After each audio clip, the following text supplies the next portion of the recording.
আজকে আমি আপনাদের জন্য নিয়ে এসেছি দই পটল রেসিপি, যা গরমকালের জন্য খুবই উপযোগী এবং সুস্বাদু একটি রেসিপি। পটল এমনিতেই হালকা আর স্বাস্থ্যকর সবজি, আর তার সাথে ঠান্ডা দই, এই মিশ্রণে গরমে মন ও শরীর দুটোই ঠান্ডা করে।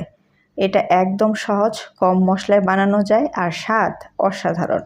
চলুন দেরি না করে শুরু করি আজকের আয়োজন।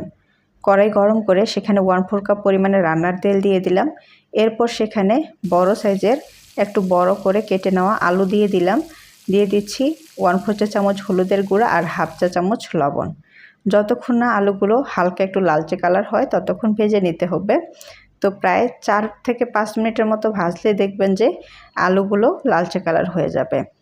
এখন আমি আলুগুলোকে তুলে নিচ্ছি। ওই একই তেলে আমি দিয়ে দিচ্ছি 8টি পটল। এরপর দিয়ে দিচ্ছি 1/2 চামচ লবণ আর 1/4 চা চামচ হলুদ। এরপর যতক্ষণ না পটলগুলো হালকা একটু লালচে কালার হয় ততক্ষণ ভেজে নিচ্ছি। তো আমার এখানে পটলগুলো ভেজে নেওয়া হয়ে গেছে। এখন পটলগুলোকে তুলে নেব। তারপর কড়াইতে আবারও 1 টেবিল চামচ তেল দিয়ে দিচ্ছি। সেখানে মাঝারি সাইজের 2টি পেঁয়াজ কুচি দিয়ে দিব। পেঁয়াজগুলো যতক্ষণ না লালচে কালার হয় ততক্ষণ ভেজে নিতে হবে। যখন লালচে কালার হয়ে যাবে তখন সেখানে 1 চামচ রসুন বাটা আর 1 চামচ আদা বাটা দিয়ে দেব। আদা রসুনের কাঁচা গন্ধটা চলে যাওয়া পর্যন্ত প্রায় 30 সেকেন্ডের মতো নেড়েচেড়ে ভেজে নিতে হবে। যখন আদা রসুনের কাঁচা গন্ধটা চলে যাবে তখন সেখানে দিয়ে দিব 1/2 চামচ হলুদের গুঁড়া, 1/2 চামচ মরিচের গুঁড়া, 1/2 চামচ জিরা গুঁড়া। তারপর কয়েক সেকেন্ডের জন্য মশলাগুলোকে ভেজে নিতে হবে। এরপর সেখানে দিয়ে দিব 1/2 কাপ পরিমাণে টমেটো বাটা, সেই সাথে দিয়ে দিব অল্প পরিমাণে পানি। তারপর খুবই ভালো করে মশলাটাকে কষিয়ে নিতে হবে।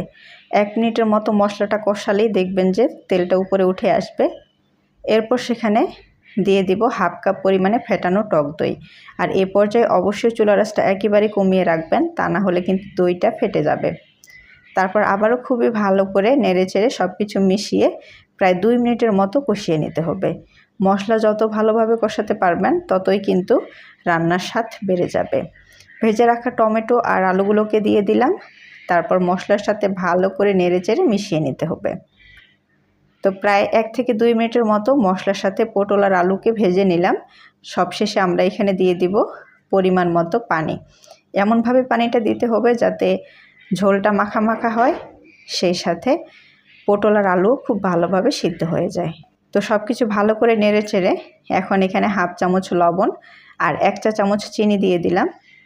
তারপর আবারও ভালো করে মিশিয়ে ঢাকনা দিয়ে ঢেকে মাঝারি আঁচে 8 থেকে 10 মিনিট রান্না করব।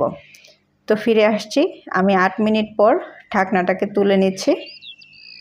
তো এখন একটু নেড়েচেড়ে চেক করে নিতে হবে যে সব কিছু ভালোভাবে সিদ্ধ হয়েছে কিনা। আমার এখানে আলু পটল খুবই ভালো করে সিদ্ধ হয়ে গেছে। এখন এখানে দিয়ে দিব 1/2 চা চামচ গরম মশলার গুঁড়া আর 2টি কাঁচামরিচ। কাঁচামরিচের মাথাগুলো ভেঙে দেবেন, তাহলে কাঁচামরিচের সুঘ্রাণ সেটা সুন্দরভাবে বের হয়ে যাবে। তারপর ভালো করে মিশিয়ে এখন এটাকে আমরা নামিয়ে নেব। দই পটল গরমের জন্য অসাধারণ। দই শরীর ঠান্ডা রাখে, হজমে সাহায্য করে, আর পটল একটি হালকা সবজি যা গরমে খেতে খুবই ভালো লাগে। এই ছিল আজকের দই পটল রেসিপি। সহজ, হেলদি আর গরমকালের জন্য একদম পারফেক্ট। ভিডিওটি ভালো লাগলে